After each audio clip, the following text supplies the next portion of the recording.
श्री कृष्ण कहते हैं, किसी को दुख देकर मुझसे अपने सुख की इच्छा मत करना। अगर तुम किसी को एक पल का भी सुख देते हो तो अपने दुख की चिंता कभी मत करना। जब डर दौड़ कर भी बोली दोनों सहन होने लगे तो समझ लेना जीना आ गया है। कौन क्या कर रहा है, कैसे कर रहा है, क्यों कर रहा है, इन सब से आप जितना दूर रहेंगे उतना ही खुश रहेंगे। हंसते रहो तो दुनिया साथ है, वरना आंसुओं को तो आंखों में भी जगह नहीं मिलती।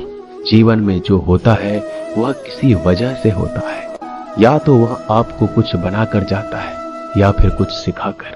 कटना, पिसना और अंतिम समय तक निचोड़े जाना गन्ने से बेहतर कौन जानता है कि मीठा होने का नुकसान कितना होता है। जब कोई दिल दुखाए तो सबसे बेहतर है कि हम चुप हो जाएं, क्योंकि जिन्हें हम जवाब नहीं देते उन्हें फिर वक्त जवाब देता है। अंधे बहरे गूंगे बनकर अपने लक्ष्य पर ध्यान देते रहो। यहाँ इतने खाली लोग हैं कि ना खुद कुछ करेंगे और ना करने वालों को कुछ करने देंगे और उनका मनोबल भी तोड़ देंगे। लोग जरा सी बात पर आपको छोड़ देते हैं और भगवान जरा सी प्रार्थना से आपको थाम लेते हैं। कर्मों से डरिए, ईश्वर से नहीं। ईश्वर तो माफ कर देता है मगर कर्म नहीं। यह अटल सत्य है कि जैसे बछड़ा 100 गायों में अपनी मां को ढूंढ लेता है, उसी प्रकार कर्म अपने कर्ता को आज नहीं तो कल ढूंढ ही लेता है। नीयत साफ और मकसद सही हो तो यकीनन किसी न किसी रूप में ईश्वर भी आपकी मदद करते हैं। जिंदगी में जितना शांत रहोगे अपने आप को उतना ही मजबूत पाओगे, क्योंकि लोहा ठंडा होने पर मजबूत होता है। गरीब रहोगे कोई ध्यान नहीं देता, मेहनत करोगे तो सब हंसेंगे, लेकिन जब कामयाब हो जाओगे तो सब जलेंगे। जिंदगी वो हिसाब है जिसे पीछे जाकर सही नहीं किया जा सकता। इसलिए आज में सुधार करें और पुरानी बातों को अनुभव की तरह इस्तेमाल करें। जिस जिंदगी में उत्साह, लक्ष्य और अनुशासन ना हो उसे जिंदगी जीना नहीं, जिंदगी काटना कहते हैं। कभी कभी आप बिना कुछ गलत किए भी बुरे बन जाते हैं, क्योंकि जैसा लोग चाहते थे आप वैसा नहीं करते। जिस मनुष्य के हृदय में सच्ची मानवता हो उसकी सोच हमेशा यही होगी कि मुझे मिला हुआ दुख किसी को ना मिले और मुझे मिला हुआ सुख सबको मिले। मैंने हंसकर भी देख लिया और रोकर भी देख लिया, किसी को पाकर किसी को खोकर भी देख लिया। ये जान लिया कि जिंदगी वही जी सकता है जिसने अकेले जीना सीख लिया। जिंदगी बहुत कुछ सिखाती है, थोड़ा रुलाती है, थोड़ा हंसाती है। खुद से ज्यादा किसी पे भरोसा मत करना, क्योंकि अंधेरे में तो परछाई भी साथ छोड़ देती है। अगर कोई आपको सच्चा प्यार करता है तो वह आपको समय जरूर देगा, आपकी हर स्थिति में साथ देगा, हमेशा आपके लिए समर्पित रहेगा, क्योंकि सच्चा प्यार एक दूसरे की खुशियां चाहेगा, आंखों में पानी नहीं। लोहे को कोई नष्ट नहीं कर सकता, बस उसका जंग उसे नष्ट कर सकता है। इसी तरह आदमी को कोई और नहीं बल्कि उसकी सोच ही नष्ट कर सकती है। इसलिए सोच अच्छी रखो, फल अच्छा ही होगा। इतना कमजोर मत बनो कि कोई भी आपको तोड़ सके, बल्कि इतना मजबूत बनो कि आपको तोड़ने वाला खुद ही टूट जाए।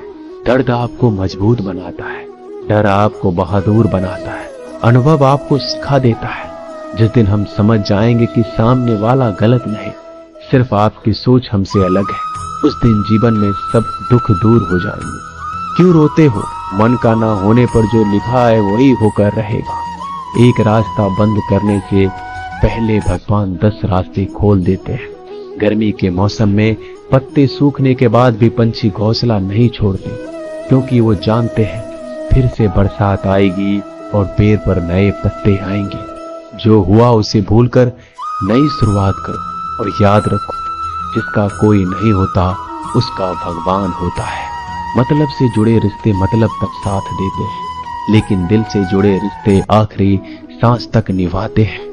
अच्छा काम करते रहो, चाहे कोई सम्मान करे या ना करे, क्योंकि सूर्योदय तब भी होता है जब करोड़ों लोग सोए रहते हैं। दुनिया में हर एक काम आसान है, केवल अंदर से आवाज आनी चाहिए।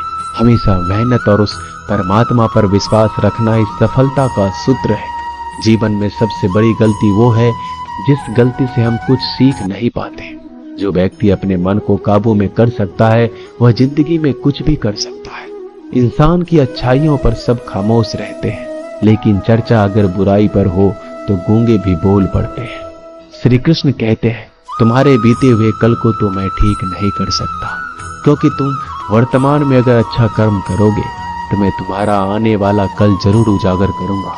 झूठी बातों पर लोग आपकी वाहवाही करेंगे, वही लोग आपको तबाह करेंगे। बुरे से बुरा क्या ही होगा, हम तो हमेशा ही सोच लेते हैं, मगर अच्छे से अच्छा क्या होगा हम ये कभी नहीं सोचते। जो ईश्वर रात को पेड़ पर बैठे पक्षियों को कभी गिरने नहीं देता, तो सोचो वह तुम्हें अकेला और बेसहारा कैसे छोड़ सकता है। आज के जमाने में कोई अपना नहीं होता, सिर्फ लोग तब तक साथ देते हैं जब तक उनका स्वार्थ होता है। अगर कोई अकेला है तो इसका मतलब ये नहीं कि उसे कोई पसंद नहीं करता, बल्कि वह अकेला इसलिए है क्योंकि उसने दुनिया की औकात जान ली है। एक बार राजा और उसका मंत्री तलवार को साफ कर रहे होते हैं। तलवार को साफ करते समय अचानक राजा के पैर पर तलवार गिर जाती है और राजा के पैर की उंगलियां कट जाती है। उस राजा को उंगली कटने के कारण बहुत ही तकलीफ हो रही थी, बहुत ही दर्द हो रहा था, लेकिन उसका मंत्री कहता है, शांत रहिए महाराज, जो कुछ भी होता है अच्छे के लिए होता है। राजा को यह बात सुनकर गुस्सा आ जाता है। वह मंत्री से कहता है कि मेरी उंगली टूट गई और तुम कह रहे हो अच्छे के लिए हुआ।